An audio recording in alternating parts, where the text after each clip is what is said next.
Sanju Tamil audio novels சேனலுக்கு உங்களை வரவேற்கிறேன். நாவலோடு தொடர்ந்து பயணம் செய்ய சேனலை சப்ஸ்கிரைப் செஞ்சுக்கோங்க. பெல் சிம்பிளை கிளிக் பண்ணாதான் நாவலோட அடுத்த அப்டேட் உங்கள் ஃபோனுக்கு உடனே வரும். ஸோ நோட்டிஃபிகேஷன் ஆல்னு மாற்றிக்கோங்க. நாவலின் பெயர் ராவணனின் கவியழகே. அத்தியாயம் 1. மேற்கு தொடர்ச்சி மலையின் மடியில் பச்சை பசேலென விரிந்து கிடக்கும் மேகமலை கிராமம். அந்த ஊரின் அடையாளமாக திகழ்வது அவ்வூரின் பெரிய தலைக்கட்டான ஐயா ராஜமாணிக்கத்தின் பெரிய வீடு. அதிகாலை 5 மணிக்கே அந்த பெரிய வீட்டின் சமையல் அறையில் ஃபில்டர் காஃபி தூளின் வாசனை கமகமத்தது. கவிமலரின் அம்மா வள்ளியம்மை இந்த வீட்டின் விசுவாசமான வேலைக்காரி. ராஜமாணிக்கத்தின் குடும்பம் வள்ளியின் கஷ்ட காலங்களில் ஓடி வந்து உதவியதால் அந்த விசுவாசத்திற்காக தன் உயிரையும் கொடுக்க துணிந்தவர் அவர். தன் அம்மாவிற்கு உதவியாக கவிமலர் தன் வேலை நேரம் போக காலையும் மாலையும் இந்த வீட்டிற்கு வந்து கூடமாட உதவி செய்கிறாள். இவள்தான் நம் கதையின் நாயகி கவிமலர். கவிமலரை பார்த்தால் ஒரு முழு நிலவு மண்ணில் இறங்கி வந்தது போல இருப்பாள். பாலில் குலைத்த சந்தன நிறம் அவளது தேகம். அவளது முகம் ஒரு வசீகரமான கலையோடு கொஞ்சம் கொழு கொழுவென இருப்பாள். ஆப்பிள் கன்னங்களும் எடுப்பான நாசையும் எப்போதும் அமைதி தேங்கும் கண்கள் என அவள் ஒரு அக்மார்க் கிராமத்து தேவதை போலவே இருப்பாள். இளஞ்சிவப்பு நிற தாவணையில் பின்னி கிடக்கும் கூந்தலோடு அவள் நடந்து வரும்போது ஒரு ஓவியம் நடந்து வருவது போலவே இருக்கும். வயது 24 கவிமலருக்கு. குடும்ப சூழ்நிலை காரணமாக கல்லூரியின் 2ஆம் ஆண்டிலே இடை நின்றுவிட்டு ஒரு மளிகை கடையில் பில் போடும் பிரிவில் வேலையில் இருக்கிறாள். அப்பா தொழில் செய்கிறேன் என்று ஆரம்பித்த அனைத்திலும் நட்டமான காரணத்தினால் சொந்த வீடு கூட ஏலத்தில் போய்விட்டது. அதோடு நகை கடன் என அவள் தோளில் பல சுமைகள் நிலுவையில் உள்ளது. இவள் குடும்பத்தில் அவள் அப்பா முத்துசாமி, அம்மா வள்ளியம்மை, 3ஆவதாக இவள் பாடுபட்டு உழைத்தும் இன்னும் கடனை அடைக்க முடியாத சூழலில்தான் அம்மாவிற்கு உதவியாக இந்த வீட்டிலும் வந்து வேலை செய்து சம்பாதிக்கிறாள் கவிமலர். ராஜமாணிக்கம் வீடு என்றால் தெரியாதவர் என்று யாருமே இல்லை அக்கிராமத்தில். இவருக்கு 2 ஆண் பிள்ளைகள். முதலாவது ரகுநாதன். இவனுக்கு திருமணம் ஆகி மனைவி மற்றும் ஒரு பெண் குழந்தை ஒன்று உள்ளது. ரகுநாதனின் மனைவி ரேகா. சரியான சுயநலவாதி இவள். வீட்டில் ஒரு வேளையும் பார்க்க மாட்டாள். வசதியான குடும்பத்து பெண் என்ற பந்தாவில் மற்றவரை மட்டம் தட்டுவாள். ராஜமாணிக்கத்தின் 2வது மகன்தான் நம் கதையின் நாயகன் பாரிவேந்தன். மாடி அறையிலிருந்து கம்பீரமாக வெளியே வந்தான் பாரிவேந்தன். 6 அடி உயரம், கருகருவென அடர்ந்த முடி, செதுக்கி வைத்தது போன்ற மீசை, இரும்பு போன்ற கட்டுக்கோப்பான தேகம், மில்லிலும் வயலிலும் உழைத்த உழைப்பு அவனது தோள்களை பாறை போல இறுக்கியிருந்தது. அவனது கண்கள் எப்போதும் ஒருவித தகைப்புடனே இருக்கும். அவன் இதழ்களோ சிரிப்பை தொலைத்து இறுகி போய் வருடங்களானது. முரட்டுத்தனமே அவன் குணம் என்றாகி போனது. வேந்தனின் இந்த முரட்டுத்தனத்திற்கு பின்னால் ஒரு தீராத வடு இருக்கிறது. 2 வருடங்களுக்கு முன்பு அவனுக்கு ஊரே மெச்ச ஒரு கல்யாணத்தை நடத்தி வைத்தனர். ஆனால் முதலிரவு அறைக்குள் அவன் நுழையும் போது அவனது மனைவியோ ஜன்னல் வழியாக தன் காதலனுடன் ஓடி போயிருந்தாள். பொண்டாட்டிய தக்க வைக்க தெரியாதவன் இவன் அவளை ஒழுங்கா கவனிச்சிருந்தா அவையே ஓடி போயிருக்க போறா என்று அவன் ஆண்மையையும் ஒரு சிலர் அவதூறாக அவன் முதுகின் பின்னால் பேசியதை கேட்டதில் இருந்தே அவன் குணம் கரடு முரடாக ஒரு முரட்டு சிங்கமாகவே மாறிவிட்டது. அன்று முதல் அவன் பெண்களுக்கு எதிரான ஒரு வெறுப்பையே தன் உயிர் மூச்சாக கொண்டு வாழ்ந்து வருகிறான். மாடியில் பெரிய ஐயாவுக்கு காஃபி கொடுத்துவிட்டு திரும்பிய கவிமலர் எதிரே முரட்டு வேங்கையாய் இறங்கி வரும் வேந்தனை பார்த்ததும் பதற்றத்தில் உறைந்து போனாள். அவளுக்கு எப்போதும் வேந்தனை பார்த்தாலே ஒருவித நடுக்கம் உள்ளே எழும். இப்போதும் அதேபோல் பதற்றத்தில் அவளது ஒரு கால் படிகட்டில் மாட்டி தடுமாற அவள் பின்னோக்கி விழப்போனாள். சட்டென பாய்ந்து வந்த வேந்தனின் இரும்பு போன்ற கரங்கள் அவளது தாவணி விலகியிருந்த அந்த சந்தன இடையை அழுத்தமாக பற்றி பிடித்தன. அந்த தீண்டலில் மலரின் உடலில் ஒரு மின்னல் பாய்ந்தது. இதுவரை அனுபவித்திராத ஒரு புதிய உணர்வு அவளது பெண்மைக்குள் ஓடி ஒரு சிலிர்ப்பை உண்டாக்கியது. திகைத்து போய் அவன் முகம் பார்த்தாள் கவிமலர். பாரிவேந்தனின் கண்களோ கோபத்தில் சிவந்திருந்தன. தன் முதல் மனைவி முதலிரவு அன்றே ஓடிப்போன அந்த அவமானத்திற்கு பிறகு அவன் பெண்களை பார்த்தாலே வெறுப்பை கொட்டுபவன். இப்போது இவள் வசமாக மாட்டவும் சட்டென அவளை சீராக நிற்க வைத்துவிட்டு கைகளை அருவருப்போடு உதறிக்கொண்டான். ஏய், கண்ணெங்க இருக்கு? ஒழுங்கா நடக்க தெரியாதா? அறிவில்லையா உனக்கு? என்று இடி முழக்கமாய் கத்தினான்.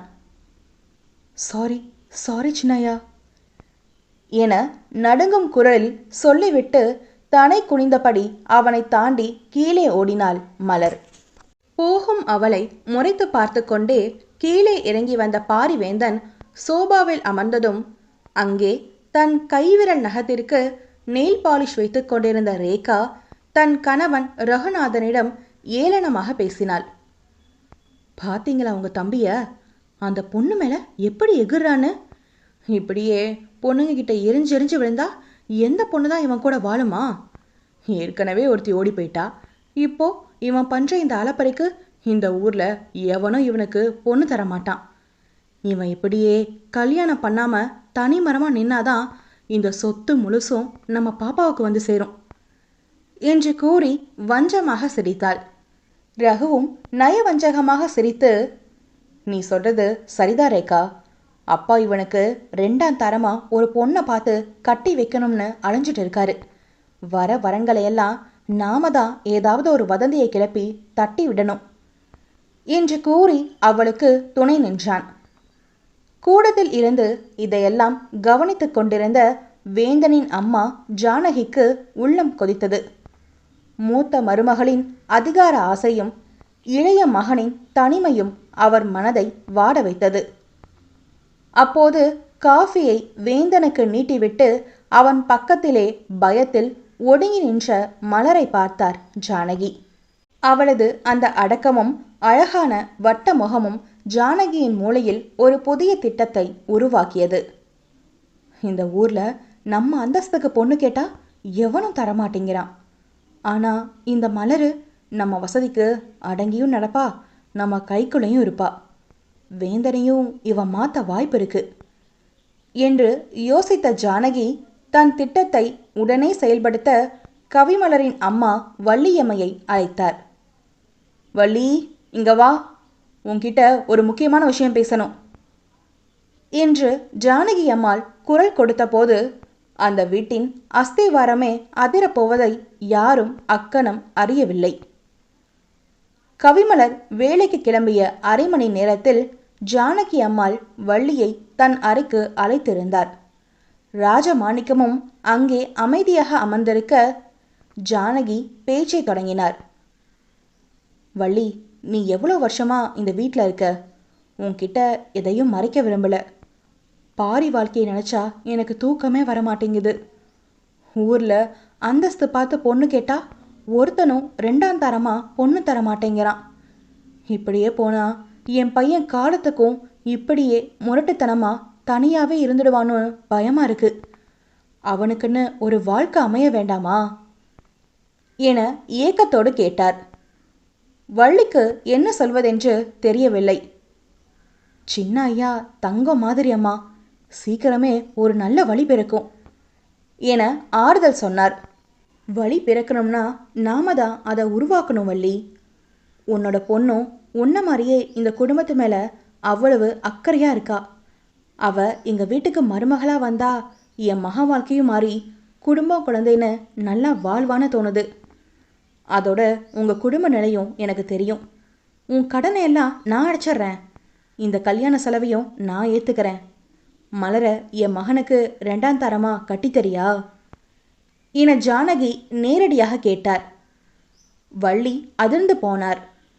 தன் மகள் ஒரு மாளிகையில் ராணியாக போவது ஒரு புறம் சந்தோஷத்தை தந்தாலும் பாரிவேந்தனின் முரட்டுத்தனம் அவரை பயமுறுத்தியது. ஆனால் ஜானகி அம்மாளின் தவிப்பையும் இந்த வீட்டினர் அவர்கள் குடும்பத்திற்கு செய்த உதவிகளை எல்லாம் நினைத்தும் பார்த்தவர் அதற்கெல்லாம் கைமாறாக தன் பெண்ணை அவர்கள் வீட்டு மருமகளாக்க சம்மதம் தெரிவித்தார் வள்ளியம்மை. வள்ளியின் சம்மதம் கிடைத்ததும் ஜானகி அம்மாள் துள்ளி கொதிக்காத குறை ஒன்றுதான். அவ்வளவு சந்தோஷம் அவர் முகத்தில்.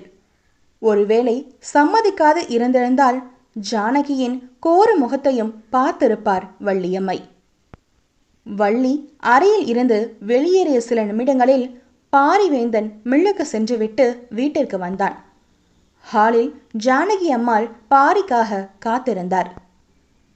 பாரி, கொஞ்சம் இங்க வாயேன், உன்கிட்ட ஒரு முக்கியமான விஷயம் பேசணும் என்று அழைத்தார் ஜானகி.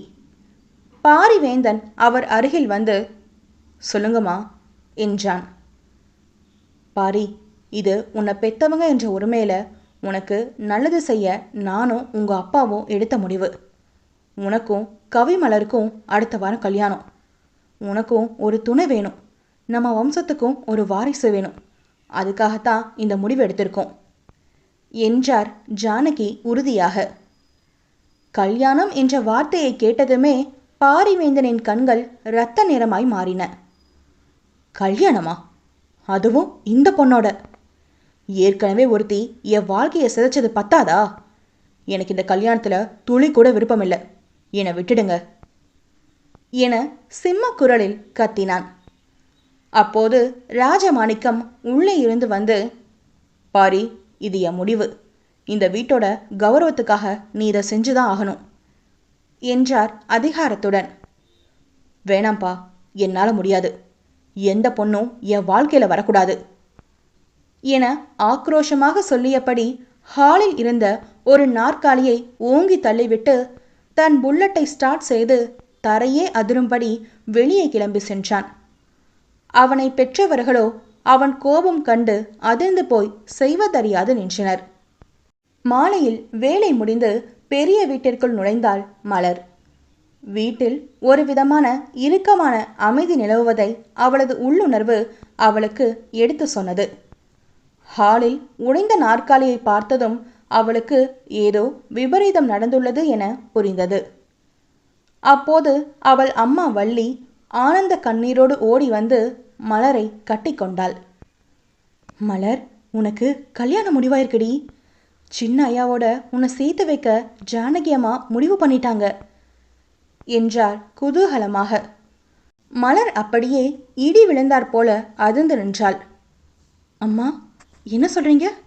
சின்ன ஐயாவுக்கும் எனக்குமா என கேட்டதும் அவள் உடல் நடுங்கத் தொடங்கியது. அவளது மீன் விழிகள் பயத்தில் அங்கும் இங்கும் அலைப்பாய்ந்தன. பாரிவேந்தனின் அந்த முரட்டுத்தனமான குணமும் தகிக்கும் கண்களும், காலையில் அவன் தன்னை தாங்கி பிடித்தபோது இருந்த அந்த இறுக்கமான பிடி என எல்லாம் அவள் நினைவுக்கு வந்து அவளை அச்சுறுத்தியது. வள்ளி மலரின் கைகளை பிடித்து கொண்டு, மலரு, நம்ம நிலைமைய பாருடி. இன்னும் எத்தனை நாளைக்கு தான் நானும் மற்றவங்க வீட்டு பாத்திரத்தை கழுவி உன்னை வளர்க்க முடியும்? ஜானகியம்மா நம்ம வீட்டு கடனையெல்லாம் அடைக்கிறேன்னு சொல்லியிருக்காங்க. இது நம்ம வாழ்க்கையவே மாற்ற உனக்கு கிடைச்ச வருண்டி. அம்மாவுக்காக ஏத்துக்கோ மலரு என அழுகையுடன் கெஞ்சினார் வள்ளியம்மை. மலருக்கு வீட்டை எதிர்த்து நிற்க வேண்டும் என்ற எண்ணமெல்லாம் இல்லை. அவர்கள் யாரை காட்டுகிறார்களோ அவனையே திருமணம் செய்ய வேண்டும் என்ற முடிவில்தான் அவள் இதுநாள் வரை இருந்தாள். இதில் இப்போதும் எந்த மாற்றமும் இல்லை. ஆனால் அந்த வரன் பாரிவேந்தன் எனும்போதுதான் அவள் இதயம் அதிர்கிறதே. கவிமலர் சிறிது நேரம் அமைதியாக இருந்தாள். அவள் மனதில் ஒரு பக்கம் பயம் இருந்தாலும் மறுபக்கம் ஒரு யோசனை ஓடியது. இந்த ஊரே பாரிவேந்தனை பற்றி என்ன பேசுகிறது என்பது அவளுக்கும் தெரியும். சின்ன ஐயா பாவம் இல்லையா? அவர் மேல எந்த தப்பும் இல்லை. ஆனா அந்த பொண்ணு ஓடி போனதுனால எவ்வளோ அசிங்கம் இவருக்கு. 2 வருஷமா அவர் மனசுக்குள்ள எவ்வளோ வலி இருக்கும். அந்த வலியால தானே அவர் எல்லார் மேலேயும் இப்படி எரிஞ்சு எரிஞ்சு விழுறாரு. இந்த கல்யாணத்தினால அவனோட காயத்துக்கு மருந்து போட முடியும்னா நான் ஏன் இதுக்கு சம்மதிக்க கூடாது என நிதானமாக யோசித்து தீர்க்கமான முடிவு ஒன்றை எடுத்தாள் கவிமலர். அவள் மனதின் ஓரத்தில் பாரிவேந்தன் மீது ஒரு மெல்லிய ஆசை துளிர்விட்டது. சரிம்மா, ஐயா குடும்பத்துக்காக நான் சம்மதிக்கிறேன் என்றாள் மலர். அவள் கண்கள் கலங்கி இருந்தாலும் வார்த்தைகளில் ஒரு உறுதி இருந்தது. வள்ளி தன் மகளை கட்டி அணைத்து சந்தோஷம் கொண்டார். மலரின் அப்பாவிற்கும் இதில் எந்த எதிர்ப்பும் இல்லை. நல்ல குடும்பம். அதோடு பாரியை பற்றி அவர் அறிவார். அதனாலே ஒப்புக்கொண்டார் முத்துசாமி. அதே சமயம் இங்கே பெரிய வீட்டின் கூடத்தில் முதல் மருமகள் ரேகா கத்திக் கொண்டிருந்தாள். ஜானகி அம்மாளும் ராஜமாணிக்கமும் சோபாவில் அமர்ந்திருக்க ரேகா அவர்கள் முன்னால் ஆக்ரோஷமாக நின்றாள். அத்தை, என்ன விளையாடுறீங்களா? போயும் போயும் இந்த வீட்டு வேலைக்காரி பொண்ண இந்த வீட்டுக்கு மருமகளா கொண்டு வர போறீங்களா? அவ எனக்கு சமமா இருந்தா நான் எப்படி இங்க இருப்பேன்? அப்போ இந்த வீட்டுல எனக்கு என்ன மரியாதை? எனக்கு இந்த கல்யாணத்துல துளி கூட சம்மதம் இல்லை என திமிராக கத்தினாள் ரேகா. ஜானகி அம்மாள் நிதானமாக தலை நிமிர்ந்து ரேகாவை பார்த்தார்.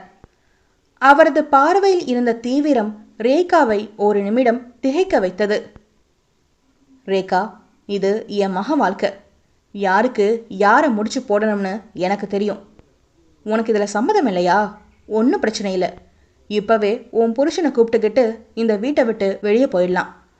உன் அப்பாவோட அந்தஸ்துக்கு நீ உங்கள் வீட்டுக்கு போய் ராணி மாதிரி வாழலாமே என்றார் ஜானகி மிக சாதாரணமாக. ரேகா அப்படியே உறைந்து போனாள். இந்த வீட்டை விட்டு வெளியே போனால் அவள் கணவனுக்கு சொத்தில் ஒரு பைசா கூட கிடைக்காது என்பது அவளுக்கு நன்கு தெரியும். இந்த சொத்துக்காகத்தானே அவள் இத்தனை காலம் இந்த ஊரில் குப்பை கொட்டி கொண்டிருக்கிறாள். அத்தை, அது வந்து என ரேகா திணறி வாயடைத்து போய் நின்றாள். சொத்து வேணும்னா நான் சொல்றதை கேட்டுட்டு அமைதியாரு, இல்லையா மூட்டையை கட்டு. இந்த கல்யாணத்தை தடுக்க உனக்கு எந்த உரிமையும் இல்லை என ஜானகி பொலிரென சொல்ல ரேகா உள்ளுக்குள் வன்மத்தோடு மௌனமானாள். அந்த சமயம் வெளியே கோபமாக சென்றிருந்த பாரிவேந்தன் புல்லட்டை வாசலில் நிறுத்திவிட்டு ஆவேசமாக ஹாலுக்குள் நுழைந்த போது ஜானகி அம்மாள் அங்கே அமைதியாக அமர்ந்திருந்தார். பாரி அவரிடம் சென்றான். அம்மா, எப்போலிருந்து நீங்கள் எப்படி முடிவு பண்ண ஆரம்பிச்சிங்க? எனக்கு இன்னொரு கல்யாணத்தில் விருப்பம் இல்லைன்னு 100 தடவை சொல்லிட்டேன். அதையும் மதிக்காமல் இப்படி ஒரு முடிவு எடுத்திருக்கிறதுல எனக்கு உடன்பாடே இல்லை. இந்த பேச்சை இதோடு நிறுத்திடுங்க. எனக்கு அந்த மலரும் வேணாம், வேற எவ்வளோ வேணாம். வேணும்னா அந்த மலருக்கு வேற ஒரு நல்ல வாழ்க்கை அமைச்சு கொடுங்க என கோபத்தை அடக்கி கொண்டு கூறினான். ஜானகி அம்மாள் நிதானமாக எழுந்து நின்றார். பாரி, இது மலரோட வாழ்க்கைக்காக மட்டும் இல்லை, உன்னோட வாழ்க்கைக்காக. நீ இப்படியே தனிமரமாக நிற்கிறத என்னால் பார்த்துட்டு இருக்க முடியாது. நீ சம்மதிக்கிற வரைக்கும் நான் இந்த வீட்டில் ஒரு சொட்டு தண்ணி கூட குடிக்க மாட்டேன்.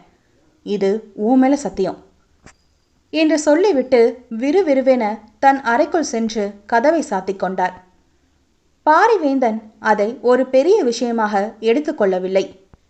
இதெல்லாம் வெறும் எமோஷனல் பிளாக்மெயில், பசிச்சா அவங்களே சாப்பிடுவாங்க என அசால்ட்டாக சொல்லிவிட்டு தன் அறைக்கு சென்று விட்டான். ஆனால் ஜானகி அம்மாள் தன் பிடிவாதத்தில் உறுதியாக இருந்தார். முதல் நாள் கடந்தது. 2ஆம் நாள் மதியமானது. ஜானகி தன் அறையை விட்டு வெளியே வரவில்லை. வள்ளி சமையல் அறையில் அழுது கொண்டே இருக்க கவிமலரோ குற்ற உணர்ச்சியில் கூனி குறுகி போனாள். தன்னால் தான் இந்த வீட்டில் இவ்வளவு பெரிய கலவரம் நடப்பதாக அவள் நினைத்தாள். 2ஆம் நாள் மாலை ஜானகி அம்மாளின் உடல்நிலை மோசமானதை அறிந்த ராஜமாணிக்கம் பதறிப்போய் டாக்டரை வரவழைத்தார். டாக்டர் உள்ளே சென்று பரிசோதித்துவிட்டு வெளியே வந்தபோது பாரிவேந்தன் வாசலில் கவலையோடு நின்றிருந்தான். என்ன டாக்டர், அம்மாவுக்கு என்ன ஆச்சு என பாரி பதற்றத்துடன் கேட்டான். டாக்டர் முகத்தை சீரியஸாக வைத்துக்கொண்டு, என்ன பாரி இது, உங்க அம்மா ஏற்கனவே ஒரு ஹார்ட் பேஷண்ட். 2 நாளா சாப்பிடாம இருந்ததுல அவங்க ஹார்ட் பீட் ரொம்ப வீக் ஆயிடுச்சு. இப்படியே போனா நிலைமை மோசமாகிடும். அவங்க மனசுக்கு என்ன வேணுமோ அதை செஞ்சு வைங்க, இல்லைனா கஷ்டம் என்றார் கண்டிப்புடன். பாரி அப்படியே உடைந்து போனான். அவன் எதற்கும் அஞ்சாதவன்தான். ஆனால் தன் தாயின் உயிரை பணயம் வைக்க அவனுக்கு துணிவில்லை. மெல்ல அறைக்குள் நுழைந்தான். ஜானகி அம்மாள் கண்கள் சொருகி வாடிப்போய் படுக்கையில் கிடந்தார். பாரி அவர் அருகில் அமர்ந்து அவர் கைகளை பற்றினான். ஜானகி மெல்ல கண் திறந்து மகனை பார்த்தார். அந்த பார்வையில் எந்த அதிகாரமும் இல்லை. ஒரு தாயின் ஏக்கம் மட்டுமே இருந்தது. பாரி, உனக்கு ஒரு வாரிசு வேணும்பா, அதுக்காகத்தான் நான் கேட்குறேன் என அவர் பலவீனமான குரலில் சொல்ல, பாரிவேந்தன் தன் தலையை குனிந்து கொண்டு கண்களை இறுக மூடி திறந்தான். சரிம்மா, நீங்கள் சொல்கிறபடியே கல்யாணத்துக்கு சம்மதிக்கிறேன். முதல்ல ஏதாவது சாப்பிடுங்க என்றான் அழுத்தமான குரலில். ஜானகி அம்மாளின் முகத்திலோ ஒரு நிம்மதி புன்னகை பூத்தது. ஆனால் பாரிவேந்தனோ உள்ளுக்குள் வஞ்சமாக நினைத்து கொண்டான். அம்மாவுக்காக இந்த கல்யாணத்துக்கு சம்மதிச்சிட்டேன். ஆனால் என் வாழ்க்கையை அழிக்க வர அந்த பொண்ணை ஒருபோதும் என் மனைவியாக நான் ஏற்றுக்க மாட்டேன். அவள் இந்த வீட்டுக்கு மருமகளாக மட்டும்தான் இருப்பா, என் மனைவியாக இருக்க முடியாது என்று உறுதி எடுத்துக்கொண்டான். கூடிய சீக்கிரமே அவன் உறுதி மாறப்போவதை அறியாமல். அறையின் வாசலில் நின்றிருந்த மலர் பாரிவேந்தன் சம்மதம் சொன்னதை கேட்டாள். அவளுக்கு அது சந்தோஷத்தை தரவில்லை. மாறாக ஒரு முரட்டு சிங்கத்தின் குகைக்குள் நுழையப் போகிறோம் என்கிற அச்சத்தை அவளது ஒவ்வொரு அணுவிலும் பரவ செய்தது. ரேகா ஒரு மூலையில் நின்று பற்களை கடித்தாள். இந்த ஜானகி கிழவி இப்படி ஒரு பிளான் போடும்னு நானே நினைக்கல. வரட்டும், அவளையும் ஓட விடுறேன் இங்கிருந்து என உள்ளுக்குள் வன்மம் கொண்டாள்.